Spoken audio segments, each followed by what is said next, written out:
لا حول ولا قوة إلا بالله العلي العظيم. أعوذ بالله من الشيطان الرجيم. بسم الله الرحمن الرحيم. الحمد لله رب العالمين بارئ الخلائق أجمعين باعث الأنبياء والمرسلين، والصلاة والسلام والتحية والإكرام على البشير النذير السراج المنير سيدنا ونبينا وشفيعنا إن شاء الله أبي القاسم محمد.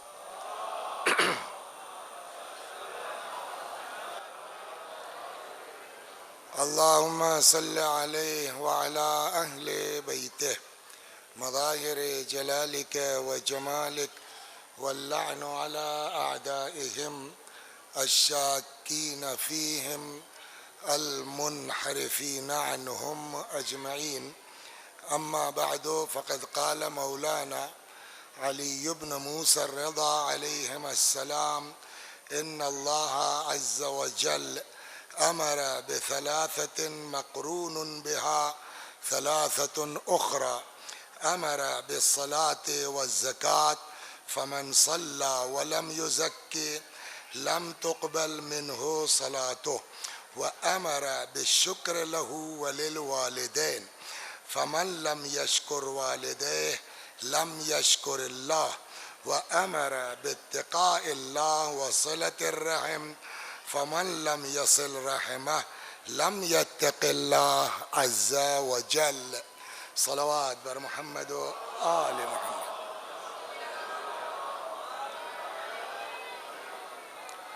تو اس بزم میں کچھ وہ لوگ ہوں گے جو کل بھی تشریف فرما تھے، تو ان کے لیے تو کوئی مسئلہ نہیں ہے، ان کو پتہ ہے کل کیا کہا گیا تھا، آج اسی سے آگے ہے. لیکن کچھ ایسے بھی زوار ہو سکتے ہیں کہ جو کل نہیں تھے اور آج تشریف لائے ہیں، تو 5 منٹ ان کے لیے کہ کل جہاں سے گفتگو کا آغاز ہوا تھا، ہمارے اور آپ کے 8ویں امام جن کی بارگاہ میں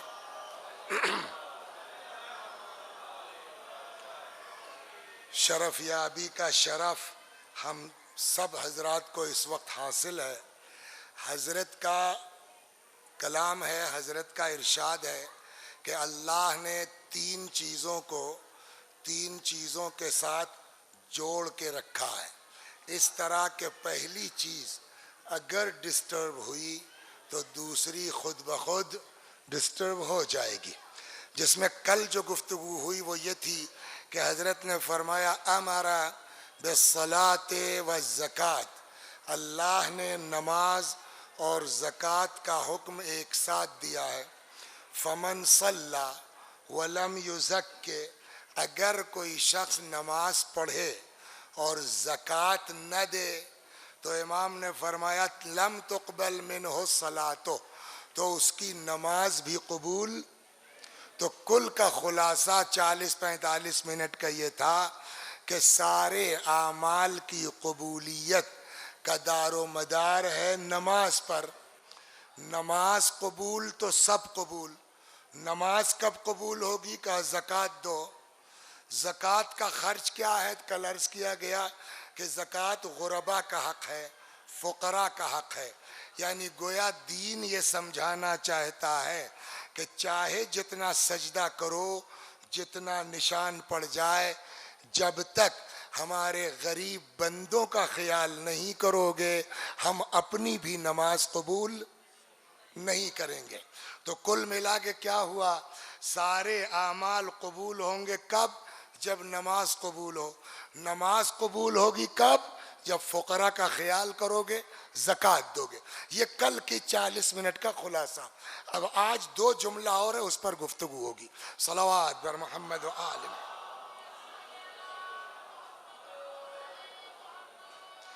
اب دوسری جگہ امام، تو 3 چیزیں تھیں نا، ایک تو واضح ہو گئی. دوسرا امام فرماتے ہیں وَأَمَرَ، یہ بہت توجہ کی ضرورت، وَأَمَرَ بِالشُّكْرِ لَهُ وَلِلْوَالِدَيْنِ، اللہ نے اپنے شکریہ کے ساتھ ساتھ ماں باپ کے شکریہ کا حکم دیا ہے. آپ قرآن پڑھیں گے ارشاد ہوتا ہے کیا؟ انشکر لی، بولیے، وَلِ وَالِدَیک، میرا شکریہ ادا کرو اور میرے ساتھ ساتھ اپنے والدین کا شکریہ ادا کرو. یہی امام فرماتے ہیں وَأَمَرَ بِالشُّكْرِ لَهُ وَلِلْوَالِدَيْنِ، اللہ نے اپنے شکریہ کے ساتھ ساتھ، بولیے، والدین کے شکریہ کا حکم دیا ہے. پس اگر کوئی اللہ کا شکر گزار تو ہو مگر ماں باپ کا شکر گزار نہ ہو، تو اب امام فرماتے ہیں خدا اپنا بھی شکریہ قبول نہیں کرے گا. تو اب اگر خدا اپنا شکریہ قبول نہیں کرے گا تو کیا خدا کے مقابلے میں امام رضا ہماری زیارت کو قبول کر لیں گے؟ سوال یہ ہے نا، کیا امام حسین سلام اللہ علیہ ہماری زیارت کو قبول کر لیں گے؟ جب خدا کہتا ہے کہ جب تک ماں باپ کے شکر گزار نہیں ہو میں اپنا شکریہ قبول نہیں کروں گا، تو ظاہر سی بات ہے قرآن کہتا ہے وَمَا تَشَاءُونَ، بولیے، یہ تو ماشاءاللہ مجلسوں کے طفیل میں یاد ہے ہم سب کو، وَمَا تَشَاءُونَ الا ان یشاء اللہ رب یہ لوگ وہی چاہتے ہیں جو اللہ چاہتا ہے. اللہ کہتا ہے جب تک ماں باپ کے شکر گزار نہیں میں اپنا شکریہ قبول نہیں کروں گا. تو کیا معاذ اللہ امام حسین سلام اللہ علیہ یہ کہیں گے یار خدا ٹائٹ ہے، زیادہ جبار ہے، قہار ہے، اس کی بات جانے دو، تم نے ماں کے ساتھ بدتمیزی کی، باپ کے ساتھ نالائقی کی، آؤ ہماری بارگاہ میں ہماری زیارت کر لو، سب صحیح ہو جائے گا؟ جواب، جب تک خدا راضی نہیں ہوگا تب تک اہل بیت راضی نہیں ہوں گے، اور اہل بیت کو راضی کرنے کے لیے، بولیے، اللہ کو راضی کرنا پڑے گا. اللہ کو راضی کرنے کے لیے والدین کو راضی کرنا پڑے گا. تو اگر آپ کہیے تو یہ جملہ کہہ دیں کہ اگر کسی کے ماں باپ اس سے راضی نہیں ہیں تو نہ اس کی نماز قبول ہے، نہ روزہ قبول ہے، نہ حج قبول ہے، نہ یہ زیارتیں قبول ہے. صلوات بر محمد، یہ ہے والدین.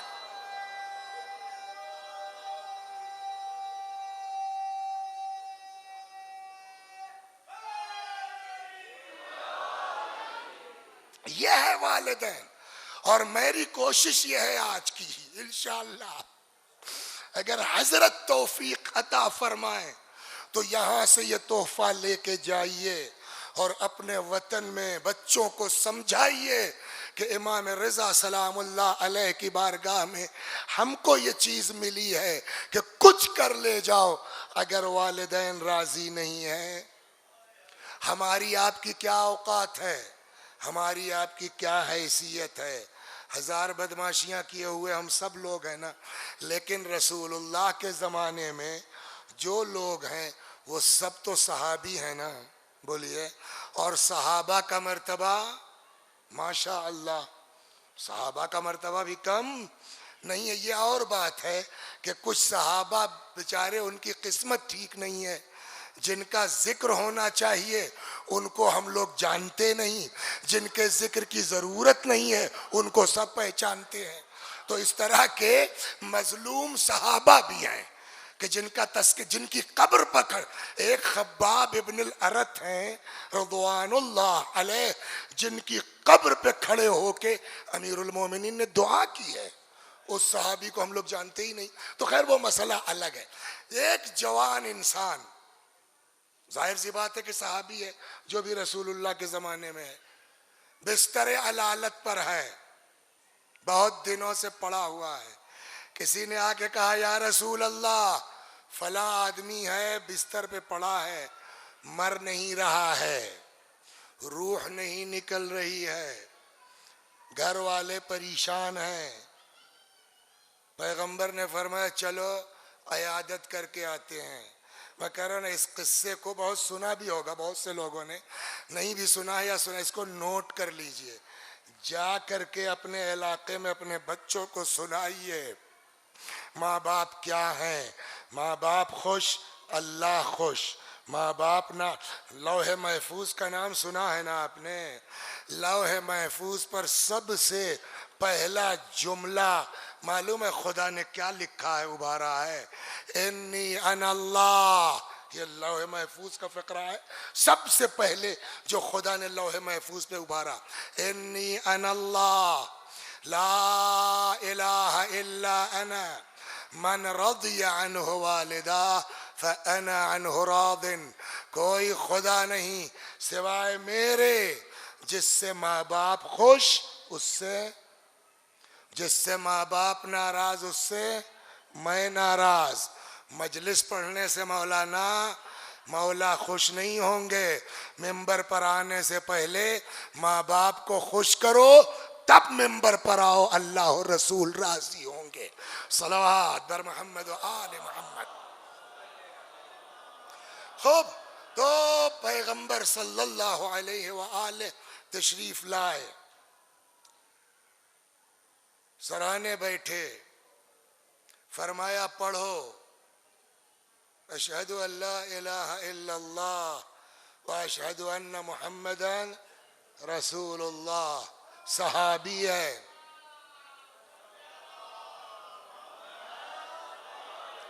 سن رہے ہیں آغا؟ صحابی ہے، رسول اللہ پڑھا رہے ہیں، کوئی معمولی بات نہیں ہے. لاکھ پیغمبر نے کہا پڑھو، وہ انسان مرتے وقت کلمہ بولیے نہیں پڑھ سکا. رسول اللہ دیکھیے عام آدمی تو نہیں سمجھ پائے گا نا کہ معاملہ گڑبڑ کہاں ہے، لیکن رسول اللہ تو سمجھ گئے. فرماتے ہیں اس کی ماں زندہ ہے. لوگوں نے بتایا جی، کب بلاؤ. ماں آ گئی. تمہارا بیٹا ہے؟ جی. ناراض ہو کیا؟ سن رہے ہیں نا؟ ناراض ہو؟ جی. معاف کر دو، اس کی روح اٹکی ہوئی ہے، روح نہیں نکل رہی ہے، معاف کر دو. اس نے کہا یا رسول اللہ میں نہیں معاف کروں گی. ماں، اس سے زیادہ دنیا میں پیار کرنے والا کوئی نہیں ہے نا. ماں نے کہا میں نہیں معاف کروں گی. میں 6 برس ہو گیا ہے میں نے اس لڑکے سے اپنے بات نہیں کی ہے. یا رسول اللہ اس نے مجھے مارا ہے، میں اس لیے بھی اس کو چھیڑ رہا ہوں. پتہ نہیں آپ لوگ یوٹیوب وغیرہ دیکھتے ہیں کہ نہیں دیکھتے، اور اس میں اولڈ ہوم کے بزرگوں کے حالات آپ لوگ دیکھتے ہیں کہ نہیں دیکھتے ہیں. یہ پیغام پہنچنا چاہیے. تم نے تو اولڈ ہوم بھیجا ہے، مگر یہ اولڈ ہوم ہم کو جہنم بھیج دے گا. یہ چیز بہت اہم ہے. معاف کر دے. نہیں معاف کروں گا یا رسول اللہ، اس نے مجھے مارا ہے، یہ سب میرا سیاہ پڑ گیا تھا، 6 برس ہو گیا ہے میں نے اس سے بات نہیں کی ہے. تو پیغمبر کو تو پتا ہے نا کہ ماں کیا ہوتی ہے. واقعاً تھوڑی ایسا کرتے، لیکن اب ماں کو کیسے لائن پہ رسول اللہ نے فرمایا کہ بھائی اب جب ماں ناراض ہے تو جہنم میں تو جانا ہی جانا ہے، بچنے کی کوئی صورت نہیں ہے. ایک حدیث آپ کو الگ سے سنا دوں. بین الانبیاء والبار درجتن. انبیاء اور ماں باپ کے ساتھ نیکی کرنے والے ایک کلاس میں ہوں گے بہشت میں. وبین الفراعنہ والعاق درکتن. اور فرعون اور عاق کے والدین جہنم میں ایک ساتھ ہوں گے. آج تو اولڈ ہوم بھیج دیا ماں باپ کو، لیکن یہ سن لو کل کو وصیتاً تمہارا حال کیا ہونے والا ہے. یا رسول اللہ نہیں معاف کروں گی. پیغمبر تو جانتے ہیں نا ماں کیسے لائن پر آئے گی. حضرت نے فرمایا دیکھو اب یہ جب ماں ناراض ہے تو اس کو جہنم میں تو جانا ہی ہے، کنفرم ہے. تو کیا کل اور کیا آج کیا فرق پڑتا ہے 1-2 دن میں؟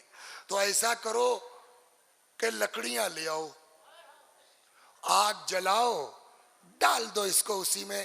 کل سے تو جہنم میں جل نہیں ہے تو آج ہی جل جائے، چھوڑو. اور ایسا سیریسلی بظاہر فرمایا کہ ماں کہنے لگی کہ یا رسول اللہ یہ 9 مہینہ پیٹ میں نے آگ میں ڈالنے کے لیے رکھا ہے۔ پیغمبر نے فرمایا بھئی میں کیا کروں، تم ہی کہہ رہی ہو معاف نہیں کروں گی، اور اگر معاف نہیں کرو گی تو آگ ہے، آگ آدمی کو جہنم میں جانا ہی جانا ہے، تو کیا فرق پڑتا ہے، کل جلنے کے بجائے آج ہی جلا دیتے ہیں۔ تب وہ کہتی ہے تو اگر ایسا ہے تو ماں کی ممتا کا کیا ہوگا؟ تو پیغمبر نے فرمایا بھئی اس کا جواب تم دو، تم ہی تو معاف کرنے کو تیار نہیں ہو۔ فوراً کہتی یا رسول اللہ میں نے معاف کیا، میں نے معاف کیا۔ جیسے ہی کہا معاف کیا، پیغمبر نے پھر فرمایا اس جوان سے پڑھو اشہد ان لا الہ الا اللہ۔ وہ پڑھنے لگا۔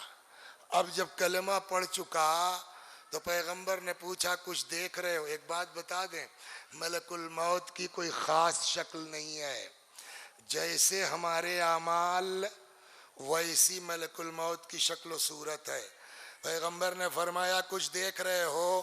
ہاں یا رسول اللہ، بڑی بھیانک چیز کوئی میری طرف آ رہی ہے۔ رسول اللہ نے فرمایا پڑھو۔ گھر جائیے گا، گھر میں توضیح المسائل ہے نا، اس میں بھی یہ لکھا ہوا ہے، محتضر کے احکام میں، یاد کر لیجئے، اس کو ذہن میں رکھ لیجئے۔ پتہ نہیں کس آدمی کے سرہانے آپ کو اللہ پہنچا دے مرنے والے کے، تو اس کو پڑھائیے۔ کیا دیکھ رہے ہو؟ کہا صاحب ایک بھیانک چیز میری طرف بڑھ رہی ہے۔ پیغمبر نے فرمایا پڑھو یا من یقبل الیسیر ویعفو عن الکثیر، اے اللہ جو کم کو قبول کر لیتا ہے، زیادہ کو معاف کر دیتا ہے، مطلب کم نیکیاں ہیں وہ بھی ایکسپٹ کر لیتا ہے، زیادہ گناہ ہے وہ بھی معاف کر دیتا ہے۔ اقبل من الیسیر واعف عن الکثیر، میرے مختصر سے عمل کو قبول کر لے، ڈھیر سارے گناہوں کو معاف کر دے۔ اس نے دہرانا شروع کیا۔ پیغمبر نے کہا اب کیا دیکھ رہے ہو؟ کہتا ہے کہ ایک خوبصورت آدمی میری طرف بڑھ رہا ہے۔ رسول اللہ نے فرمایا دہراتے رہو، پڑھتے رہو۔ وہ اس جملے کو دہراتا رہا، یا من یقبل الیسیر ویعفو عن الکثیر، اقبل من الیسیر واعفو عن الکثیر، دہراتا رہا دہراتا رہا، یہاں تک کہ اسی عالم میں اس کی روح نکل گئی۔ کچھ سمجھ میں آیا؟ ماں باپ اگر ناراض، روح کا نکلنا مشکل ہو جائے گا۔ ماں باپ ناراض، اہل بیت ناراض، ماں باپ ناراض، خدا ناراض، تو کتنی چیزیں، بس بہت وقت آپ کا نہ لیں، اس لیے کہ اب کل تو میرا سفر ہے، تو کل تو آپ کی خدمت میں حاضری ہو نہیں سکتی، تو اس حدیث کو پورا ہی کر دوں۔ تو امام نے فرمایا 3 چیزوں کا حکم اللہ نے 3 چیزوں کے ساتھ جوڑ کے دیا ہے۔ نمبر 1، امر بالصلاۃ والزکوٰۃ، نماز اور زکوٰۃ کو ایک ساتھ کہا ہے۔ بس اگر کوئی نماز پڑھے زکوٰۃ نہ دے، یعنی غربا کی مدد نہ کرے، اس کی نماز بھی قبول نہیں ہوگی۔ دوسرا حکم کیا تھا؟ وَأَمَرَ بِالشُّكْرِ لَهُ وَلِلْوَالِدَيْنِ، اللہ نے اپنے شکریہ کے ساتھ ساتھ ماں باپ کے شکریہ کا حکم دیا ہے۔ پس اگر کوئی اللہ کا شکر گزار تو ہو، ماں باپ کا شکر گزار نہ ہو، خدا اپنا بھی شکریہ قبول نہیں کرتا۔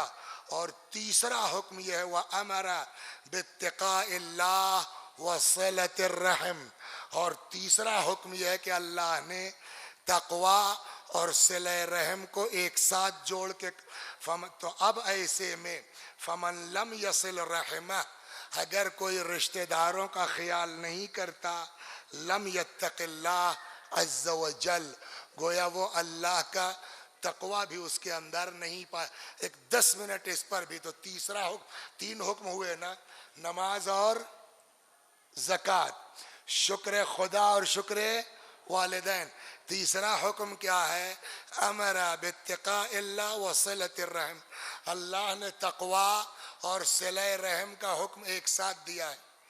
تقوی کسے کہتے ہیں؟ جب علماء سے آپ پوچھئے گا، امام جعفر صادق سلام اللہ علیہ حضرت سے پوچھا گیا ان تفسیر التقوی، مولا تقوی کا مطلب کیا ہے؟ حضرت نے فرمایا لا یراک مولاک حیث نہاک، تمہارا اللہ تم کو وہاں نہ دیکھے جہاں سے منع کیا ہے، ولا یفقدک حیث امرک، وہاں سے غائب نہ ہو جہاں رہنے کا حکم دیا ہے۔ مطلب تقوی بہت اور تفسیریں جو 2 منٹ میں کہی جا سکتی ہیں، سیدھا سیدھا مطلب یہ ہوا تقوی یعنی واجب چھوٹنے نہ پائے، گناہ ہونے نہ پائے۔ یہ 2 چیز اگر بچا لے جاتے ہو، گناہ نہ کرو وہ مولوی صاحب اور واجب نہ چھوڑو، تو یہ تقوی کی ابتدائی منزل ہے۔ جب تک یہ تقوی نہیں ہوگا، قرآن کہتا انما یتقبل اللہ من المتقین، اللہ صرف اور صرف کس کے عمل کو قبول کرتا ہے؟ متقیوں کے۔ متقی کسے کہتے ہیں؟ جہاں واجب نہ چھوٹے، حرام نہ ہو۔ لطیفہ بھی کہہ لیجئے، داستان بھی ہے۔ ایک صاحب بڑی بڑھیا تقریر کرتے تھے، جلدی جلدی چل رہا ہوں، زبردست تقریر صاحب، چھٹے امام کے زمانے میں۔ یہ خطابت ذکر اہل بیت کا بڑا مرتبہ، اس میں کوئی شک نہیں ہے، لیکن جس چیز کا جتنا مرتبہ ہوتا ہے اتنے ہی شرائط بھی سخت ہوتے ہیں۔ ایک عام آدمی کو موٹر سائیکل کا لائسنس لینا ہے، تھوڑا سا چلوا کے لائسنس دے دیا جائے گا۔ ایک آدمی کو کار کا لائسنس لینا ہے تو تھوڑا بہت ٹیسٹ لے کے دے دیا جائے گا۔ ایک آدمی کو پلین چلانا ہے تو اب اس کو اتنی آسانی سے نہیں دے دیا جائے گا۔ تو جب خطابت کا اتنا بڑا مرتبہ ہے تو یہ آسان نہیں ہے، تو اس کے لیے ضروری ہے کہ شرائط ہو۔ بڑی بڑھیا تقریر فرماتے تھے، اتنا زیادہ کہ لوگوں نے آ کے امام سے، چھٹے امام، تعریف کرنا شروع کی، کیا بولتا ہے مولا، کیا زبردست تقریر ہے آقا۔ اتنا لوگوں نے سنایا کہ حضرت نے کہا کہ بھئی سنا جائے، یہ کیا پڑھتا ہے کہ لوگ اتنی تعریف کر رہے ہیں۔ ایک دن اس کے جلسے میں امام چلے گئے اور پیچھے اس طرح سے کوئی پہچاننے نہ پائے، اور یہاں تر تر تر تر تر تر صاحب زبردست۔ حضرت نے کہا بھئی بولتا تو خوب ہے لیکن معاملہ بولنے کا نہیں ہے، دیکھیں یہ کرتے کیا ہیں۔ تو اب اس کو پتہ نہیں، وہ جا رہا ہے، امام اس کے پیچھے۔ بعض کتابوں میں 3 جگہ ہے، بعض کتابوں میں 4 ہے۔ ایک جگہ سے اس نے کچھ چوری کر لیا، مثلا کوئی ٹھیلے والا تھا، اس کے ہاں سے ایک آم رکھ لیا چرا کر کے۔ آگے بڑا صاحب کسی دکان میں پہنچا، وہاں ایک روٹی رکھ لی، اور آگے بڑھے کوئی بیچارہ تھا، اس کا 2 کیلا اٹھا کے ٹھیلے سے رکھ لیا۔ تو امام نے کہا یہ مولانا تو چور ہے۔ اور اس کے بعد کیا دیکھا، اب آئے تو ایک فقیر کو سیب دے دیا، ایک فقیر کو کیلا دے دیا، ایک فقیر کو روٹی دے دی۔ تب امام نے اپنے کو ظاہر کیا، یہاں یہ کہ جی کہ یہ کیا چکر ہے بھئی تمہارا، وہاں سے تم نے سیب چرایا، یہ مثال میری طرف سے، وہاں سے تم نے یہ چرایا، وہاں سے یہ چرایا، وہاں اور لا کے بھی غریبوں میں بانٹ رہے ہو۔ تو کہنے لگا آپ کون ہیں؟ تو حضرت نے فرمایا میں جعفر ابن۔ اچھا ارے آپ اپنے کو امام کہتے ہیں؟ العیاذ باللہ۔ یہاں رک کے جملہ کہتا ہوں، پڑھیے، مطالعہ کیجئے، مگر خدا سے دعا کیجئے اہل بیت کے معاملے میں اللہ ہم سب کو اپنی اوقات میں رکھے۔ 2-4 جملے پڑھنے کے بعد جب آدمی اوقات بھولتا ہے نا تو اس کا حال یہی ہوتا ہے۔ اوہ آپ اپنے کو امام کہتے ہیں، آپ کو قرآن نہیں معلوم، العیاذ باللہ۔ حضرت نے فرمایا مطلب کہ قرآن میں ہے کہ نہیں ہے؟ من جاء بالحسنۃ فلہ 10 امثالہا، جو ایک نیکی کرے گا اس کو 10 گنا دیں گے۔ تو قرآن سے انکار کس کو ہوگا؟ ہاں بے شک، کہ کیا قرآن میں یہ نہیں ہے اسی کے آگے من جاء بالسیئۃ فلا یجزا الا مثلہا وہم لا یظلمون، اور جو برائی لے کے آئے گا جتنی برائی اتنی سزا، کسی پہ ظلم نہیں ہوگا۔ امام نے کہا ہاں ہے، قرآن میں آیت ہے۔ کہا تو جوڑ لیجئے، میں نے 3 چوری کی، کتنا گناہ ہوا؟ 3 غریبوں کی مدد کی، کتنی نیکی ہوئی؟ ضرب لگائیے، 10 ضرب 3 برابر 30، 3 گناہ ہے۔ 3 کم کر دیے تب بھی تو 27 نیکی ہے نا. اس طرح بھی دھوکہ دیا جا سکتا ہے. میرے بھائیو آئے ہو امام کی بارگاہ میں, اپنے امام سے یہ فریاد کر کے جاؤ کہ مولا ہم کو دھوکے بازوں سے بچا کے رکھیے گا, ہمارا دین سلامت رکھیے گا, ورنہ قرآن سے آدمی کہہ دے گا صاحب یہ قرآن کہہ رہا ہے. حضرت نے فوراً فرمایا اچھا یہ آیت یاد ہے کہ 1 کا بدلہ 10, 1 کا بدلہ 1, اور یہ بھول گئے تم جہاں قرآن کہتا ہے انما یتقبل اللہ من المتقین, اللہ صرف متقیوں کا عمل قبول کرتا ہے. جب تم نے چوری کر لی تو گناہ ہوا نا, اور جب گناہ کر لیا تو تقوی نہیں. تقوی کی تعریف وہی تھی نا, تقوی ہی نہیں ہے. اور جب تقوی نہیں ہے تو لاکھ نیکی کرو, ثواب 0, گناہ 3 عدد لکھا ہوا ہے. اسی لیے پیغمبر نے فرمایا تھا انی تارکن فیکم الثقلین, 2 چیزیں چھوڑ کے جا رہا ہوں, ایک اللہ کی کتاب, دوسرے میری عطرت.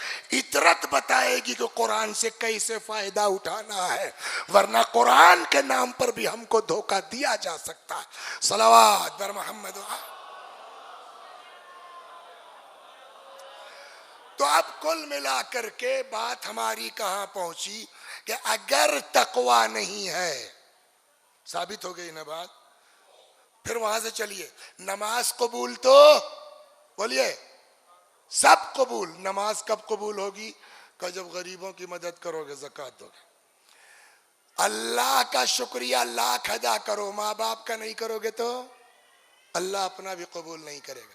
یہاں بھی وہی چیز ہے, بغیر تقوی کے بولیے کچھ قبول نہیں ہوگا. تو صاحب تقوی کب قبول ہوگا؟ جیسے وہاں نماز میں بات تھی نا, نماز قبول تو سب قبول, تو نماز کب قبول ہوگی؟ کہ جب زکوٰۃ دو گے. ویسے ہی یہاں قرآن کہتا ہے انما یتقبل اللہ من المتقین, اللہ صرف متقیوں کے عمل کو قبول کرتا ہے. تو یہ تقوی کب قبول ہوگا؟ یہ جواب امام نے دیا کہ امر باتقاء اللہ وصلۃ الرحم, اللہ نے تقوی اور رشتہ داروں کے ساتھ اچھے سلوک کا حکم دیا ہے. اب اگر کوئی متقی تو ہے, پرہیزگار تو ہے, صلہ رحم نہیں ہے, خالہ کے یہاں سے آنا جانا نہیں ہے, ماموں کے یہاں سے بول چال بند ہے, سگے چچا سے مقدمے بازی چل رہی ہے, اتنی بڑی پگڑی لگا کر کے مولانا صاحب بیٹھ کے حرم امام رضا علیہ السلام میں مجلس پڑھ رہے ہیں. جواب, جب تک رشتہ داروں کا خیال نہیں رکھو گے اللہ تمہارا تقوی قبول نہیں کرے گا, اور جب تقوی قبول نہیں کرے گا تو کچھ قبول نہیں. صلوات بر محمد. توجہ فرمایا آپ نے, زیادہ وقت نہیں, بس 5-7 منٹ. اب یہاں پر ہمارے مومنین مومنات ہم لوگ, ارے مولانا دیکھیے مولا کی بات ٹھیک ہے, ہم لوگ جس طرح سے کاؤنٹر امام کی بات, ارے معاذ اللہ توبہ توبہ, اے ہٹیے مولانا صاحب, ہم کوئی مولا کی بات سے تھوڑی انکار ہے. مگر اب کیا بتائیں, اب ہماری نند ایسی کسی کی نند ہے ہی نہیں, کیا بتائیں.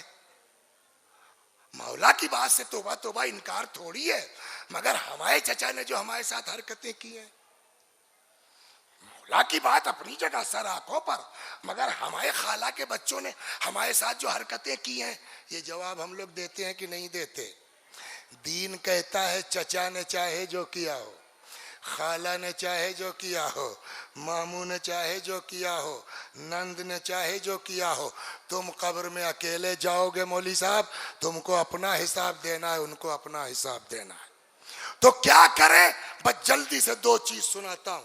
ایک شخص آیا رسول اللہ کے پاس, بالکل اسی ٹائپ کا, میرے خاندان والے میرے رشتہ دار سب نے ناک میں دم کر رکھا ہے, لاک کر رکھا ہو. سناتا ہوں آپ کو. آنے والا آتا ہے رسول اللہ کے پاس, کہتا یا رسول اللہ اہل بیتی ابو اللہ توثبوا الا قطیعتا لی وشتیمہ, میرے گھر والے خاندان والے ان کا کوئی کام نہیں ہے سوائے مجھ کو گالیاں دینا, برا بھلا کہنا, قطع رحم کرنا. فارفضہم, یا رسول اللہ چھوڑ دو ان لوگوں کو. سنیے آپ, پیغمبر نے فرمایا اذن یرفضکم اللہ جمیعا, تم اگر چھوڑو گے اللہ تم سب کو چھوڑ دے گا. تو کہنے لگا کہ تب کیا کریں یا رسول اللہ, مطلب ہماری نند نے تو ہماری ناک میں دم کر رکھا ہے یا رسول اللہ, ہم کریں تو کیا کریں, ہماری ساس نے تو ناک میں دم کر رکھا ہے, اگر ہم لوگ ہوتے تو شاید اس طرح کہتے, کیا کریں, فماذا اصنع یا رسول اللہ, ہم کیا کریں یا رسول اللہ. پیغمبر نے 3 حکم دیا ہے, فرمایا صل من قطعک, اس سے رشتہ جوڑو جو تم سے ناتا توڑے. وہ نہیں تم سے رشتہ رکھنا چاہتے, ان کا معاملہ ہے. تمہارے لڑکے کی شادی جب جب ہو تم بھیجتے رہو کارڈ, تم بلاتے رہو. صل من قطعک, اس سے رشتہ جوڑو جو تم سے توڑے. تعطی من حرمک, جو تم کو محروم کرے اس کو عطا کرو. اس وقت میرا سب کچھ ہو گیا تھا, 20,000 روپے کم پڑ رہے تھے. اگر انہوں نے دے دیا ہوتا تو آج سے 10 سال پہلے ہم زیارت کر آئے ہوتے, مگر ان کی وجہ سے نہیں جا پائے. آج یہ جا رہے ہیں, 50 کم پڑ رہا ہے. دین کیا کہتا ہے کہ اس کو بھول جاؤ, تم دے سکتے ہو تو دو. تعطی من حرمک, اس کو عطا کرو جس نے تم کو محروم کیا ہے. وتعفو عمن ظلمک, اس کو معاف کرو جس نے تمہارے اوپر ظلم کیا ہے. اب رسول اللہ جو فرماتے ہیں وہ سنیں. آپ اپنی ساس سے پریشان ہیں, آپ اپنی بہو سے پریشان ہیں, آپ اپنی نند سے پریشان ہیں, آپ اپنی بھاوج سے پریشان ہیں, آپ اپنے چچا سے پریشان ہیں, آپ اپنے خاندان سے. پیغمبر نے فرمایا 3 کام کر لو, جو تم سے ناتا توڑے تم اس سے جوڑو. تمہاری نند کبھی تم کو فون نہیں کرتی, تم جو ہے 1 کلو سیوئی 1 کلو جو ہے چینی لے کے پہنچ جاؤ. سمجھا, یہ رسول اللہ کا حکم ہے. تعطی من حرمک, جو تم کو محروم کرے اس کو. اگر یہ 3 کام کر لے جاؤ گے, فَإِذَا فَعَلْتَ ذَلِكَ, اگر یہ 3 کام کر لیا اللہ تمہارا پشت پناہ ہو جائے گا. اگر خدا کسی کا پشت پناہ ہو جائے, بولیے دنیا اس کا کچھ بگاڑ سکتی ہے. ہم دیکھیے, ہم ائمہ کی بات کرتے ہیں, ائمہ کو تو چھوڑیے, ہمارے علماء, ہمارے بزرگ جنہوں نے پڑھا ہے اہل بیت کو, 1 منٹ ان کا سن لیے, پھر ایک روایت اور سناتا ہوں. خدا حافظ. صلوات بر محمد و آل. 10 مرحوم آیت اللہ العظمی خوئی رضوان اللہ علیہ, جو لوگ کربلا سے آ رہے ہوں گے, نجف میں مولا کے حرم میں ادھر سامنے ان کی قبر مبارک ہے. مرجع تھے, ہو سکتا ہے کچھ لوگ ان کی تقلید بھی کر چکے ہیں. ابھی 84 6 ایسے ہی کچھ 90 کے بعد کچھ انتقال ہوا ان کا. ان کی لڑکی کا, آگے خوئی کے بتا رہا ہوں سر, ان کی بیٹی کا رشتہ آیا اپنوں ہی میں سے, رشتہ داروں میں سے. معاملہ یہ تھا کہ بیٹی آغا کی اور وہ جو رشتہ دار تھے ان کا بیٹا ایک ہی عورت کا دودھ پیا تھا کچھ دن. اتنا نہیں کہ جس سے رشتہ حرام ہو جائے, بھئی 1-2 بار پینے سے نہیں ہوگا, لیکن آغا خوئی نے احتیاطاً رشتے سے منع کر دیا. وہ بھی پڑھے لکھے رہے ہوں گے, انہوں نے کہا بھائی اتنے تو حرام نہیں ہوتا. انہوں نے کہا بھائی احتیاطاً نہ کرنا بہتر ہے. وہ ناراض ہو گئے. جن کا بیٹا تھا, رشتہ دار تھے, وہ کیا ہوئے, بولیے, ناراض ہو گئے. کہتے ہیں کہ آغا خوئی رضوان اللہ علیہ ہر شب جمعہ امیر المومنین کے حرم سے زیارت کر کے نکلتے تھے, اس رشتہ دار کے یہاں جاتے تھے. دروازہ کھٹکھٹایا, اب ہفتے بھر میں تو بھول جاتا ہے نا آدمی, لا حول ولا قوت, دروازہ بند کر لیا. مر جا, بعد میں ہوئے خیر. چلے, جانتے کتنے دن کیا انہوں نے, 2 سال. اللہ اکبر, 2 برس مسلسل اس رشتہ دار کے ہاں ہر شب جمعہ دق الباب کرتے رہے. میاں کب تک بھاگو گے, آخر 2 سال کے بعد ایک دن جیسے ہی کھٹکھٹایا انہوں نے دروازہ کھولا، ان کو ہنسی آ گئی، یار تم نے تو حد کر دی ہے۔ تو جب اہل بیت سے سیکھ کے ہمارے علماء کا یہ حال ہے، عمل کیا نہیں کیا انہوں نے، تو ہم یہ نہیں کہہ سکتے کہ صاحب یہ تو اماموں کی بات ہے ہم نہیں کر سکتے۔ اگر کوئی امام تھوڑی ہے، صلوات بر محمد و آل تمام، بس سیم اسی طرح کا۔ اور آخری بات تمام، امام جعفر صادق سلام اللہ علیہ کی بارگاہ میں آدمی آتا ہے، اس کے کزنز کا میٹر تھا، چچیرے بھائیوں کا، کچھ پراپرٹی ہڑپ لی تھی، کیا ہوا تھا؟ اس نے کہا مولا عاجز ہو گیا ہوں، آپ اجازت دے دیجئے مولا، میں چھوڑ دیتا ہوں، میں لکھنؤ چھوڑ کے کہیں اور چلا جاؤں گا، کراچی چھوڑ کے اسلام آباد چلا جاؤں گا۔ مولا حضرت نے فرمایا اگر مجھ سے رائے لینے آئے ہو تو میں کبھی تم کو چھوڑنے کی اجازت نہیں دوں گا، تو کیا کروں؟ وہی وہ اپنا کریں، تمہاری جو ذمہ داری کرتے رہو۔ گزر گیا وقت، ایک زمانے کے بعد پھر ملاقات ہوئی، امام نے پوچھا کیا ہوا تمہارے کزنز کا، مار بڑا شکوہ کر رہے تھے تم؟ کہنے لگا مولا پتہ نہیں کیا ہوا، سب مر گئے، طاعون آ گیا، کیا ہوا، اونٹ کو کسی نے دھکیل دیا کنویں میں، خلاصہ یہ سب مر گئے۔ میرا جو کھیت زمین دبائی تھی باپ والی وہ تو واپس ہی ہوئی، ان کا کوئی جائیداد کا وارث نہیں بچا، چونکہ میرے کزن تھے، چچا کے بیٹے تھے، وہ ساری زمینیں بھی مجھ کو مل گئیں۔ حضرت نے فرمایا جانتے ہو ایسا کیوں ہوا؟ کہا مولا کیوں؟ کہا ان کے ساتھ یہ ہوا ہے قطع رحم کی بنیاد پر، تم کو یہ سب ملا ہے صلہ رحم کی بنیاد پر۔ میرے بھائیو اس سے بابرکت بزم اور کیا ہو سکتی ہے؟ جوار امام رضا سلام اللہ علیہ میں بیٹھ کے آئیے ایک حدیث کل سے بیان کر رہا ہوں آپ کے امام کی، آئیے آج طے کریں مولا آپ کے بارگاہ میں زیارت کے لیے آئے تھے، یہ حدیث ہم کو آپ کے دروازے پہ سنائی گئی، جا رہا ہوں، مولا توفیق دو آپ کی اس حدیث پر عمل کر سکوں۔ کیا کیا تھا ایک بار ریپیٹ کر لیجئے کلاس کی طرح۔ 3 چیزوں کا حکم خدا نے 3 ساتھ دیا ہے ملا کے، ہمارا بالصلاۃ والزکوٰۃ، نماز اور زکوٰۃ کا حکم ایک ساتھ ہے۔ اگر کوئی نماز پڑھے زکوٰۃ نہ دے نماز قبول نہیں۔ ہمارا بالشکر لہو وللوالدین، ماں باپ کے شکریہ کے ساتھ، اللہ کے شکریہ کے ساتھ ماں باپ کا لاکھ اللہ کے شکر گزار رہو، اگر ماں باپ کا شکریہ نہیں خدا اپنا بھی قبول نہیں کرے گا۔ ہمارا باتقاء اللہ وصلۃ الرحم، اللہ نے تقوی اور رشتہ داروں کے ساتھ اچھے سلوک صلہ رحم کا حکم ایک ساتھ دیا۔ لاکھ تقوی ہو، لاکھ نمازی ہو، لاکھ حاجی ہو، لاکھ زائر ہو، اگر صلہ رحم نہیں ہے تو اللہ اپنا تقوی بھی قبول نہیں کرے گا۔ پروردگارا یہ معمولی شرف نہیں ہے کہ امام رضا سلام اللہ علیہ کی حدیث انہی کی بارگاہ میں بیٹھ کے آج سننے کو مل گیا۔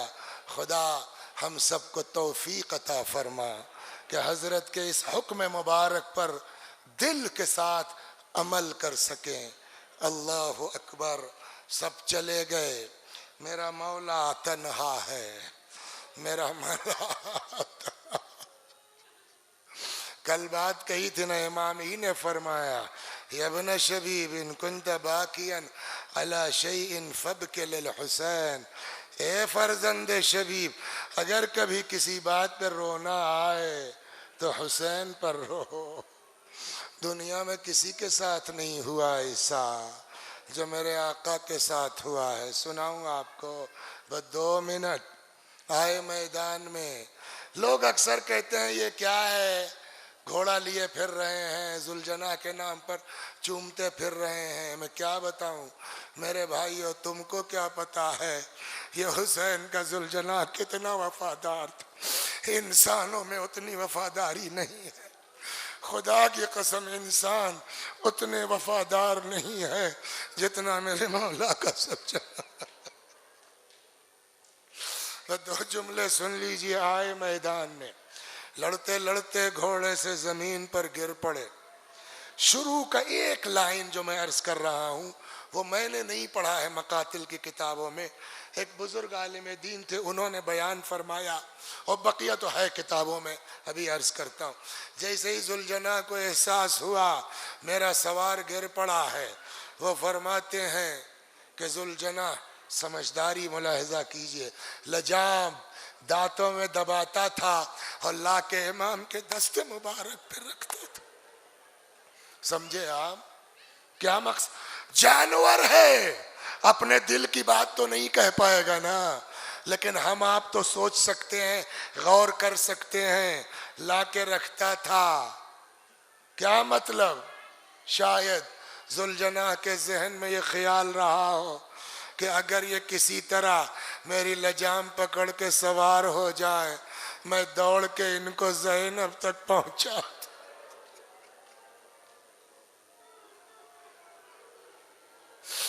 بار بار لا کے لجام دست مبارک پہ رکھتا تھا کہ اتنے میں وہ ملعون خدا لعنت کرے. ابن سعد نے کہا پکڑ لو اس گھوڑے کو، فَإِنَّهُ مِن جَوَادِ رسول اللہ، یہ پیغمبر کا گھوڑا ہے. گھیر لیا یزیدیوں نے. آپ سے دیکھیے جب آدمی جہالت ہوتی ہے نا تب اعتراضات ہوتے ہیں.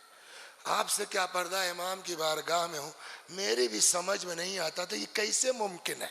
روایت کہتی ہے کہ جب یزیدیوں نے دوڑایا، پکڑنا چاہا، ذوالجناح نے اپنے ہاتھ پیر سے دو طرح روایت 17 یزیدیوں کو مار ڈالا، بعض روایتوں میں 40 ہے. تو یہ چیز میری سمجھ میں نہیں آتی تھی کہ ان کے پاس تیر ہے، تلوار ہے، سب فوجی ہیں، ایک گھوڑا نہتھا وہ اپنے پیر سے ہاتھ سے کیسے 17 کم مان لیا 17 کو مار سکتا ہے. میری سمجھ میں نہیں آتا. ایک دن بیٹھے ہیں نا، جب یہ چاہتے ہیں دماغ میں بات آتی ہے. ایک دن اچانک خیال آیا کہ تم نے اس جملے پہ غور کیوں نہیں کیا کہ اس ملعون نے کہا فَإِنَّهُ مِن جَوَادِ رسول اللہ، خیال رہے یہ رسول اللہ کا گھوڑا ہے، مطلب گھوڑے کو کوئی نقصان نہ پہنچنے پائے. آپ بتائیے جیسے یہ احساس ہوگا کلیجہ منہ کو آئے گا کہ نہیں آئے گا؟ فریاد ہے یا رسول اللہ، آپ کے گھوڑے کا اتنا اہتمام اور آپ کا بیٹا.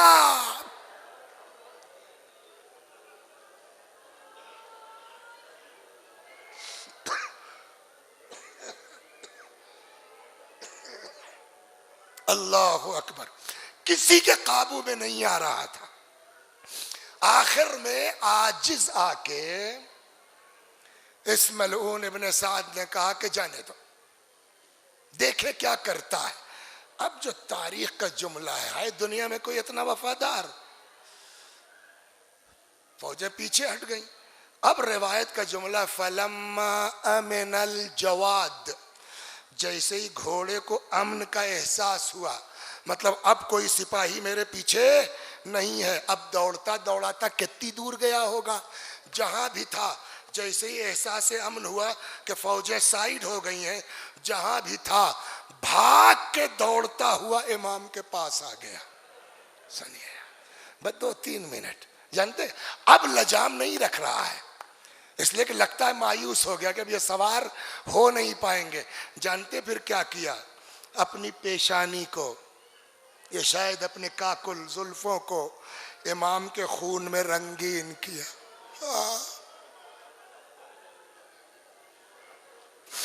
تیزی کے ساتھ دوڑتا ہوا در خیمہ پر آیا، آن کے ہنہنانا شروع کیا.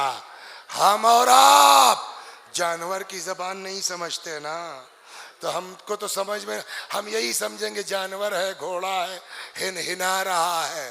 لیکن اماموں کو پتا ہے نا یہ جانور کی زبان سمجھتے ہیں. چنانچہ 5ویں امام نے بتایا ہے کہ یہ ذوالجناح اپنی زبان میں کیا کہہ رہا تھا. امام باقر علیہ السلام فرماتے ہیں در خیمہ پر آیا اور آن کے اپنی زبان میں کہہ رہا تھا الظلیمہ الظلیمہ من امت قتلت ابن بنت نبیہا. اور یہ کتنے ظالم ہیں یہ لوگ، کتنے ظالم ہیں یہ لوگ جنہوں نے اپنے نبی کی بیٹی کے بیٹے کو مار ڈالا. گھوڑے کی آواز خیمے کے اندر پہنچی، بیویاں گھبرا کے نکل آئیں، کسی نے گھوڑے کے گردن میں باہیں ڈال دی.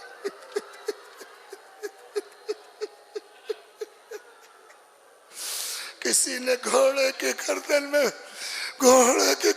میں باہیں ڈال دی. کچھ آ کے گھوڑے کے پیروں سے لپٹ گئی. اولاد والوں سنو گے آخر میں کہتے ایک 3-4 برس کی کم سن بچی آتی ہے، غور سے ذوالجناح کو دیکھتی ہے اور کہتی ہے اے میرے بابا کے گھوڑے بیعت نہ بتا دے. حل سقیا بھی ہم قتل عطشانا، ارے میرے باپ کو پانی ملا تھا.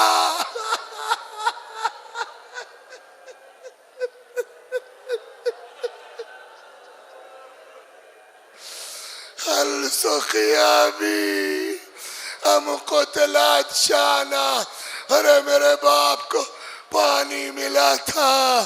یا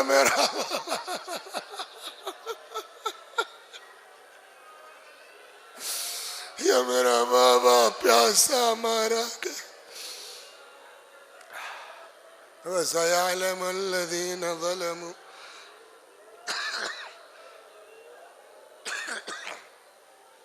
أَيَّ مُنْقَلَبٍ يَنْقَلِبُونَ. إِنَّا لِلَّهِ وَإِنَّا إِلَيْهِ راجعون. خدا ہماری اس عزا کو قبول فرما، مزید عزائے اہل بیت کی توفیق کرامت فرما. یا اللہ بحق امام رضا سلام اللہ علیہ ہمارے گناہوں کو بخش دے، ہمارے ماں باپ کے گناہوں کو بخش دے، ہمیں اعمال خیر کی توفیق کرامت فرما. ہمارے مولا، ہمارے آقا، ہمارے مالک، ہمارے صاحب، ہمارے سید و سردار امام زمانہ کو ہم سے راضی اور خوشنود فرما. حضرت کے ظہور میں تعجیل فرما، آقا کے غلاموں میں شمار فرما. وآخر دعوانا ان الحمد للہ رب العالمین.